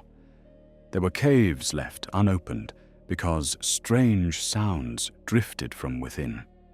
There were ruins left undisturbed because silence lingered too heavily among broken stones. Curiosity had buried many travelers whose bones no songs remembered. Then, without warning, another image appeared. It was not cast before him by the stone. It rose from within his own memory. He stood once more upon the green slopes above Rivendell many years before, when he had walked beside Elrond at sunset. The valley below glowed with autumn gold, while the Bruinen shone like a ribbon of silver winding through the trees. They had spoken, not of kingship, nor war, but of patience. Aragorn remembered asking whether wisdom came chiefly through learning or through long years. Elrond had smiled, looking toward the western sky before answering. The hardest wisdom, he had said, is knowing where not to seek another answer. The memory remained untouched. No false words followed. No hidden meaning crept into the scene. For the first time since the contest began, Aragorn felt certain the recollection belonged entirely to himself. Whether the stone had stirred it, or whether his own heart had called it forth, no longer mattered. The counsel rang true because it had guided him long before Sauron's shadow reached into his thoughts. He clung to it as a mariner fixes his eyes upon a steadfast star when clouds gather over the sea. Beyond the darkness, the unseen presence stirred. So, the single word carried neither disappointment nor anger. "You depart." Aragorn answered at last, his voice calm despite the strain that filled every corner of his being. "I do." You leave much unseen. There is always more unseen than seen. Silence followed. Then came the final temptation. You could know where your enemy marches. Aragorn did not answer. You could know who betrays you. Still silence. You could know whether the ring-bearer yet lives. For one terrible instant, the darkness trembled. Not because Sauron had struck harder, because Aragorn's own heart had faltered. The name had not been spoken. It did not need to be. Every thought within Aragorn cried out to know whether Frodo still endured the long road into Mordor. The burden laid upon the small hobbit outweighed the strength of kingdoms. If the quest had already failed, then every sacrifice still to come might prove empty. The desire to know burned through him like fire racing along dry grass. He closed his eyes, not to hide from the stone, to remember. He remembered Frodo, standing in Rivendell after the council, quietly accepting the burden that no one else could bear. He remembered the hobbit's steady voice, neither proud nor fearful, simply resolved. Above all, he remembered the trust placed in him by that choice. Frodo had not asked Aragorn to watch every step of the journey. He had asked him to guard the road behind, to hold back the shadow for as long as strength remained. If Aragorn sought certainty now through the Palantir, he would betray that trust. The realization struck with sudden clarity. Not because the stone forbade it, because hope itself required faith where knowledge could not be had. He opened his eyes once more. I will not buy that answer. The darkness remained perfectly still. Even if it costs you victory? Aragorn's hands loosened from the edge of the table for the first time since the contest began. If victory depends upon this bargain, then it is already lost. No reply came. The silence stretched until it seemed the ancient pathways between the stones had emptied altogether. Aragorn felt the pressure upon his mind recede little by little, not vanishing, but drawing back beyond immediate reach. It reminded him of a great beast withdrawing into dense forest where it could no longer be seen, though every hunter knew it remained somewhere among the trees. Far away beneath the Hornburg, Gandalf sensed the change instantly. The air within the chamber grew lighter, the small lamp burned brighter. Even the damp smell of stone returned with unexpected sharpness. Aragorn's breathing deepened as though he had climbed from deep water after remaining too long beneath its surface. His shoulders sagged beneath exhaustion, yet his hands still rested beside the Palantir. He had not released it. He had not yet broken the road between himself and the enemy. Gandalf took one careful step forward. Aragorn. The ranger did not answer. His eyes remained fixed upon the black sphere. Within its depths, the last trace of crimson light slowly faded. Then, just before darkness claimed it completely, Aragorn saw one final image. A gloved hand resting upon the sealed white stone beneath Annúminas. It did not strike. It merely waited, just as Sauron had waited for him. And Aragorn understood that the hunt in the north was far from over, even though his own part in it was about to end. Aragorn looked upon the waiting hand for no longer than a single heartbeat. The black glove rested lightly against the ancient seal beneath Annúminas, motionless as carved stone. Yet it carried a dreadful certainty. Sauron had learned patience because patience had served him well for long ages. Kingdoms had fallen while he waited. Bloodlines had faded. Oaths had been forgotten. Even the strongest walls yielded at last to time. The sealed chamber in the north had escaped him thus far, but he would not abandon the search simply because another day ended without success. The image faded until only the polished darkness of the Palantir remained. No crimson glow lingered within its depths. No whisper reached across the ancient pathways that bound the seeing stones together. Aragorn knew the moment had come. If he delayed even a little longer, curiosity alone might draw him back toward another question, another vision, another bargain disguised as knowledge. He had entered seeking advantage for the West. He would leave having learned a harsher lesson than any map or army could provide. Slowly he lifted both hands away from the stone. The instant his fingers left the cold surface of the table, the chamber beneath the Hornburg rushed back around him with startling force. The smell of damp rock filled his lungs. The small oil lamp flickered beside Gandalf's staff. Water dripped somewhere beyond the walls, and the familiar sound seemed louder than thunder after the vast silence of the Palantir. His knees threatened to give way beneath him. Only years of hardship kept him standing. Gandalf reached him before he could fall. The wizard placed one hand firmly upon Aragorn's shoulder while studying his face with searching eyes.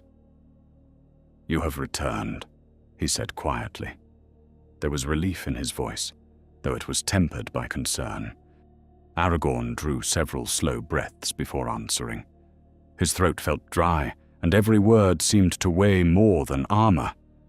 "I have returned," he said at last, "but not unchanged, you." Elladan stepped forward, while Elrohir carefully drew the heavy cloth back over the stone. Neither of Elrond's sons touched the black surface itself. They wrapped it with the same care one might use when covering the blade of a deadly weapon. The leather thong was fastened securely, and only then did the oppressive feeling within the chamber begin to lessen. Even hidden from sight, the Palantir seemed to possess a quiet gravity that demanded respect. For a time, no one spoke. Aragorn leaned both hands against the stone table, gathering his strength while the others waited. Gandalf knew better than to press him with questions before his thoughts had settled. The struggle had lasted far longer than any of them had expected, and though no wound marked Aragorn's body, the contest had plainly drained him. At length, he straightened and turned toward the wizard. "I saw the armies of Mordor," he began. "The assault upon Gondor draws near, and the Corsairs gather in strength at Pelargir. There is no longer any doubt that Sauron means to strike from more than one direction." Gandalf nodded once. None of it surprised him, yet hearing confirmation from Aragorn's own lips hardened expectation into certainty. The hour they had long feared was approaching with relentless speed. Aragorn's expression darkened. "There is more." He spoke then of the ruined halls beneath Annúminas, of the black-clad searchers, the hidden chambers, and the ancient pedestal where another seeing stone had once rested. He described the sealed doorway, marked by the warning left by faithful hands, and the relentless labor of the enemy's servants. Elladan and Elrohir listened without interruption, but as the tale unfolded, both grew visibly troubled. They knew the histories of Arnor better than any living men, and each detail carried uncomfortable weight. At last, Elladan broke the silence. "If what you saw is true, then the servants of the enemy search not merely for treasure." "No," Aragorn replied. "They search for memory." The words hung heavily in the chamber. "The Palantiri remember," Aragorn continued, "not as living minds remember, but they preserve what they have witnessed. Places, roads, faces, even fragments of forgotten years. If Sauron recovered another stone, he would possess not only another means of seeing, but another witness stretching back into the Elder Kingdoms. Gandalf's brows drew together. And he knows this. He does. Does he know where the stone lies? Aragorn shook his head. I do not believe so. Had he found it, the search would have ended. But he is close enough to frighten me. The wizard walked slowly across the chamber, leaning both hands upon the head of his staff. For several moments he said nothing. At last he stopped beside the narrow doorway and looked back toward the wrapped palantir. You intended to use it again? Aragorn met his gaze. I did. And now? Aragorn's answer came without hesitation. Never while Sauron endures. The firmness of those words surprised even Aragorn himself. Before entering the contest, he had imagined using the stone whenever necessity demanded. It belonged to his house by ancient right. He had mastered it once and believed mastery enough. Now he knew better. Strength alone could not overcome the danger. Every meeting granted the enemy another chance to measure the mind behind the crown. Gandalf regarded him closely. What changed? Aragorn looked toward the wrapped bundle resting quietly upon the table. I believed I could choose what Sauron learned. He paused before continuing. I was wrong. The chamber fell silent again. Aragorn stepped nearer the hidden stone, resting one hand upon the cloth without uncovering it. He no longer felt triumph at having claimed an heirloom of Númenor. Instead, he felt responsibility. The palantir was neither evil nor treacherous. It remained what it had always been, a tool fashioned by wise hands in a wiser age. Yet the world had changed. One of the ancient network of stones belonged to the Dark Lord, and that alone transformed every use of the others into peril. He untied his sword belt and drew the reforged blade of Andúril. The steel caught the warm light of the lamp, its edge bright as clear water. Carefully, he laid the sword across the wrapped palantir, not as a threat, but as a solemn pledge. The gesture drew the eyes of Gandalf and the sons of Elrond alike. So long as I bear this sword, Aragorn said quietly, I will wage war against Sauron beneath the open sky, where courage and counsel may still prevail. I will not seek another victory through the stone. The price is too great, and the road it opens runs both ways. No one answered him. None needed to. Each understood that the decision reached in that quiet chamber would shape all that followed. When the captains of the West marched toward the Black Gate, they would do so without the secret advantage Aragorn had once hoped to gain. They would march with incomplete knowledge, uncertain of every hidden movement within Mordor. And because of that choice, Sauron would never again be given another opportunity to search the heart of the man who would soon claim the throne of Gondor. Morning spread across the valleys of Rohan beneath a pale sky, and the camp slowly came to life.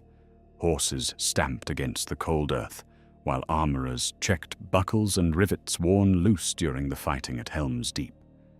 Men spoke quietly as they packed their gear, their voices carrying a steadier confidence than they had known only days before.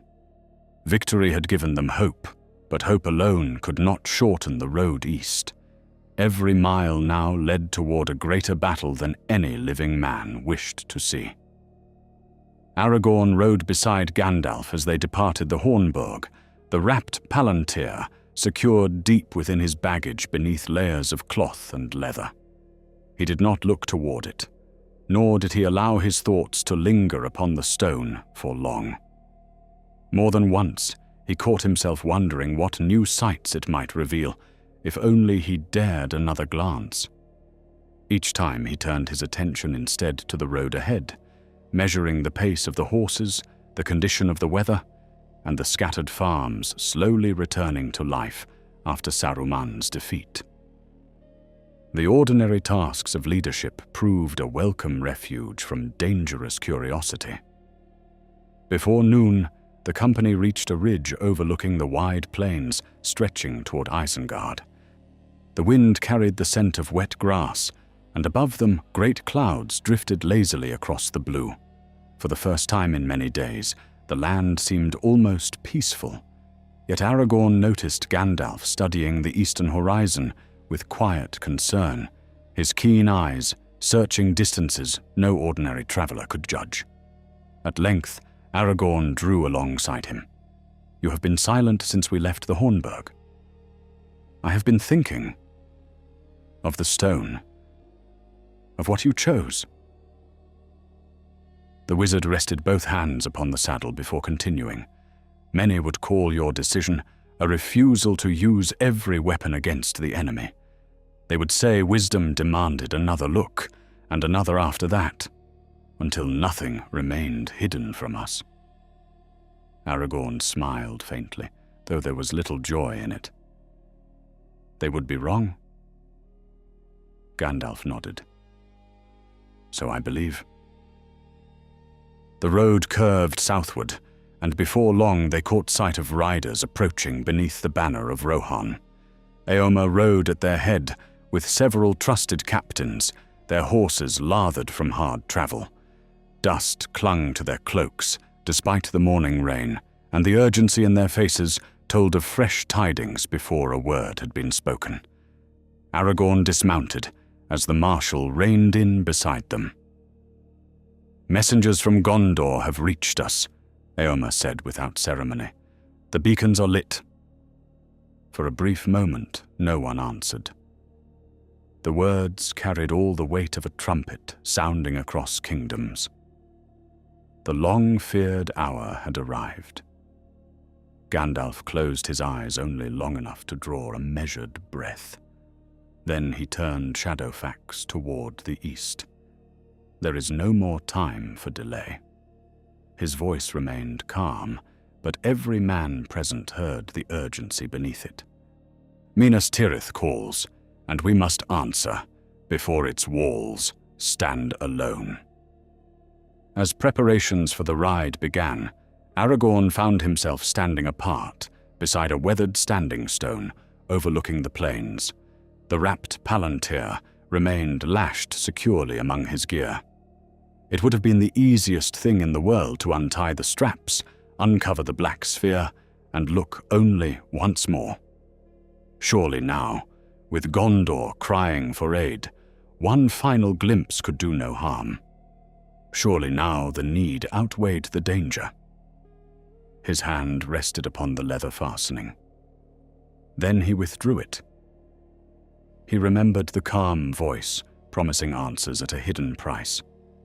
He remembered the false image of Elrond, the subtle alteration of cherished memory, and the countless moments in which every hesitation had become another clue for the enemy.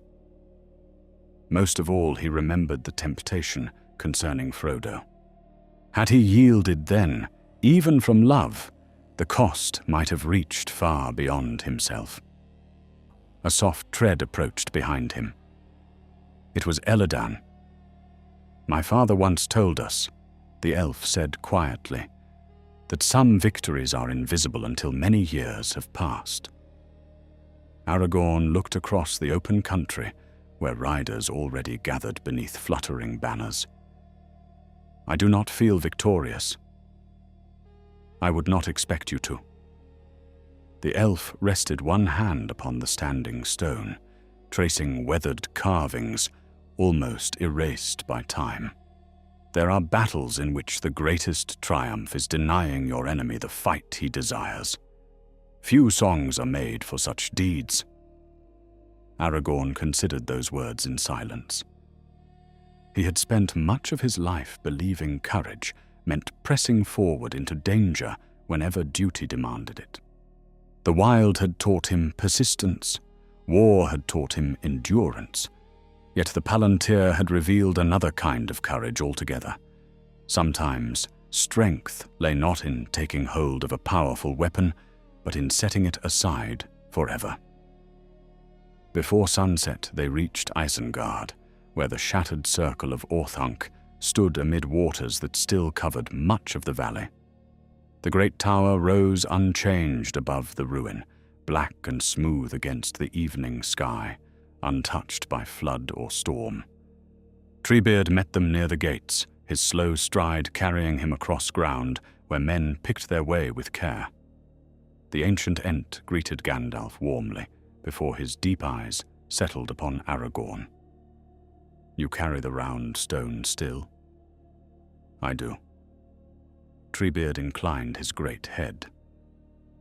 "It has a restless smell." The unusual choice of words drew Aragorn's attention. "A smell?" "Not for men." The Ent's voice rolled like wind through old branches. "Everything leaves traces. Water remembers mountains. Trees remember seasons. Stones remember hands. That one has been looking far away for too many nights." Neither Gandalf nor the sons of Elrond smiled. Treebeard knew nothing of the contest within the Palantir, yet his ancient senses had reached the same conclusion by another path. Aragorn found the observation strangely reassuring. It reminded him that the world contained wisdom older than craft, older than kingdoms, perhaps even older than the making of the seeing stones themselves. That night the companions rested within the circle of Isengard beneath a sky bright with stars. Aragorn slept little, though not because the stone called to him. His thoughts remained fixed upon the journey ahead. Soon he would take the paths of the dead, summon the Oathbreakers, and sail the captured fleet north to the aid of Minas Tirith. None of that had been shown by the Palantir. None of it had been learned from hidden visions. As he looked upward, through the branches, swaying gently above the flooded vale, he realized that this was precisely why the enemy would never foresee it. Sauron had searched his memories. He had measured his fears. He had traced his hopes as carefully as any hunter followed tracks through fresh snow. But the choice Aragorn would make next had not yet existed when the stone was closed. It would be born not from secret knowledge, but from courage freely chosen, and that was one thing no Palantir could ever reveal before its time. The days that followed unfolded exactly as Aragorn had resolved in the chamber beneath the Hornburg. He did not uncover the Palantir again. Through the dark road beneath the Dwemoorberg, he summoned the dead men of Dunharrow, fulfilled the ancient oath that had bound them since the days of Isildur, and led them south with relentless speed. At Pelargir, the Corsair fleet fell into his hands, not because he had foreseen every movement through the stone, but because courage, swiftness, and the fear carried by the Oathbreakers accomplished what no secret knowledge could have secured. When at last the black ships sailed north beneath Aragorn's command, the rapt Palantir remained hidden below deck, untouched and silent. More than once, during those long hours upon the Anduin, Aragorn found his thoughts drifting toward the bundle secured inside a stout chest. The river carried them steadily toward Minas Tirith, where the greatest battle of the age already raged beyond the horizon. One glance into the stone might reveal whether the city still stood. It might show whether Gandalf yet lived, or whether Theoden had reached the field in time. The temptation rose naturally, born not from pride, but from concern for friends whose fates remained unknown. Each time it came, Aragorn remembered the bargain, hidden within every answer, and he turned instead to the living men who stood upon the decks around him, trusting their hands, their eyes, and the wind that filled the sails. The fleet reached the Harland as Tolkien records, and the black ships struck terror into the hearts of both friend and foe before Aragorn revealed the standard that Arwen had made for him. The white tree, The 7 stars and the crown of Elendil streamed above the wind, and hope returned to the defenders of Minas Tirith in the very moment despair had seemed ready to claim them. Men later spoke often of that sight, remembering the cry that spread along the walls and through the battered streets. Few understood how narrowly another course had been avoided. No one guessed that the heir of Elendil had deliberately set aside the one instrument that seemed capable of granting certainty before he ever came to the city's aid. After the victory upon the Pelennor fields, there was scarcely time to rest. The captains of the West gathered in solemn council, weighing the peril before them. They knew the ring had not yet reached its end, though none among them could say where Frodo now walked or whether he still endured. The decision was made to march upon the Black Gate, not because they hoped to overthrow Mordor by force, but to draw Sauron's gaze away from the true danger creeping through his own land. As the council ended and the others departed to make ready, Gandalf remained beside Aragorn beneath the evening sky. The wizard looked toward the east, where a dark haze stained the distant horizon. "Had you opened the stone again," he said quietly, "you might have learned much that would seem useful now." Aragorn rested both hands upon the pommel of Andúril, thinking before he answered. "Perhaps," he said. "Or perhaps I would have learned only what Sauron wished me to see." Gandalf smiled faintly beneath his grey brows. "You have become harder to deceive." Aragorn shook his head. "No, only slower to trust easy answers." The host of the West marched, as the chronicles tell, passing through Ithilien until at last they stood before the Morannon. The Black Gate loomed above them, vast and terrible, while countless enemies gathered upon the plain. Aragorn rode beneath the banner of the White Tree, calm despite the overwhelming strength arrayed against him. Hidden among his baggage, far from his hand, rested the wrapped Palantir. He had carried it all that distance without once loosening its bindings. The choice had become easier with every passing day, not because the stone had lost its power to tempt, but because Aragorn had come to understand that kingship demanded restraint as often as boldness. Far away, beyond every army and every battlefield, Frodo and Sam climbed the ashen slopes of Orodruin. No vision from the Palantir had revealed their road. No whispered bargain had confirmed that they still lived. Aragorn knew nothing of the hunger that gnawed at them, the thirst that weakened their limbs, or the shadow that pursued them step by painful step. Yet because he had refused to seek that forbidden certainty, nothing of their journey had been offered back to the enemy through his own thoughts. The road remained hidden, not by chance alone, but by a decision made weeks earlier beneath the stone vaults of the Hornburg. When the ring was at last destroyed and the Dark Tower fell, the ancient pathways between the Seeing Stones changed forever. The will that had watched through one of them vanished with Sauron's ruin. Whatever designs had driven the relentless search beneath Annúminas perished in that same hour, leaving abandoned tunnels, broken camps, and unanswered questions buried beneath the ruins of the Old North. If any servants remained there, they fled leaderless into the wild, and the hidden chamber Aragorn had glimpsed was lost once more beneath silence and the passing years. After his crowning in Minas Tirith, King Elessar at last unwrapped the Orthanc stone again. This time he did so openly, in peace, and without the oppressive shadow that had poisoned every earlier meeting.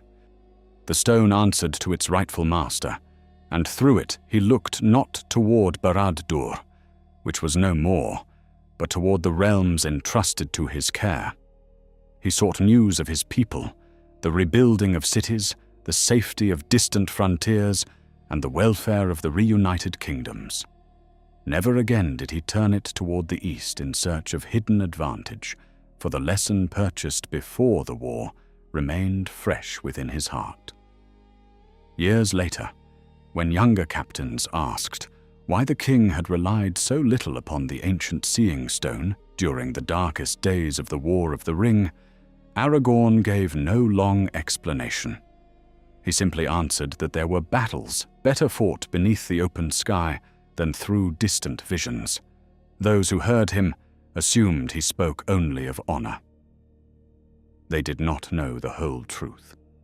They did not know that every glance through the Palantir had been a road that ran both ways, nor that the greatest victory it offered had come only when he chose to close it. Thus the Stone of Orthanc remained a treasured heirloom of the reunited kingdom, preserved with care, but approached with wisdom. It had not failed Aragorn, nor had he feared it. Rather, he had learned what the kings of old had understood before pride and long years clouded their judgment, that the mightiest tools demand the greatest restraint. In the end, the real reason Aragorn did not use the Palantir against Sauron was not that he lacked the strength to challenge the Dark Lord again. It was that he discovered every contest through the stone strengthened the enemy's search as surely as it aided his own. By refusing one more look, he denied Sauron the knowledge he sought most desperately, preserved the secrecy of the Ring-Bearer's Road, and helped bring about the very victory that no vision could ever have guaranteed. If you walk long enough through Tolkien's world, you begin to notice that its greatest victories seldom come from possessing the strongest weapon. More often, they come from knowing the moment when power must remain unused. Aragorn did not reject the Palantir because he lacked courage to face Sauron.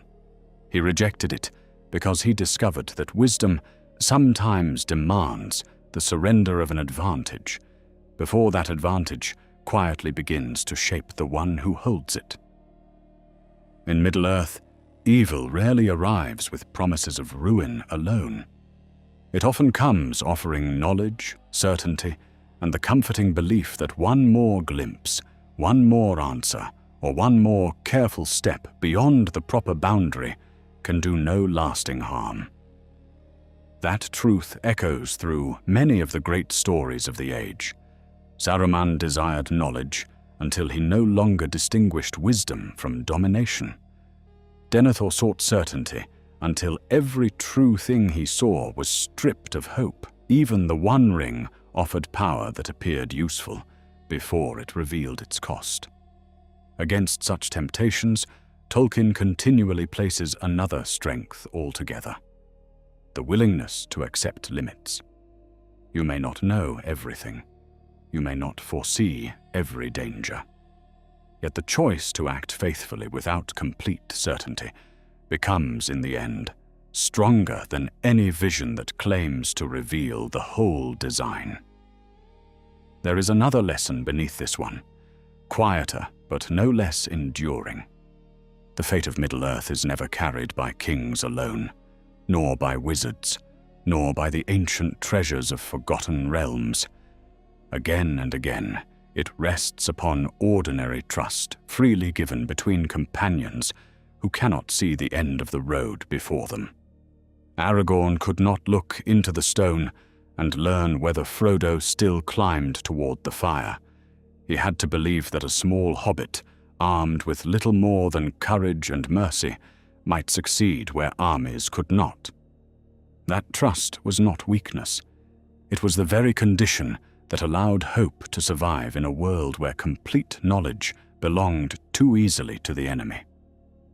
Perhaps that is why the ending feels so deeply at home within Tolkien's legendarium. The rightful king wins not because he masters every ancient relic left by Numenor, but because he learns restraint before he claims the crown.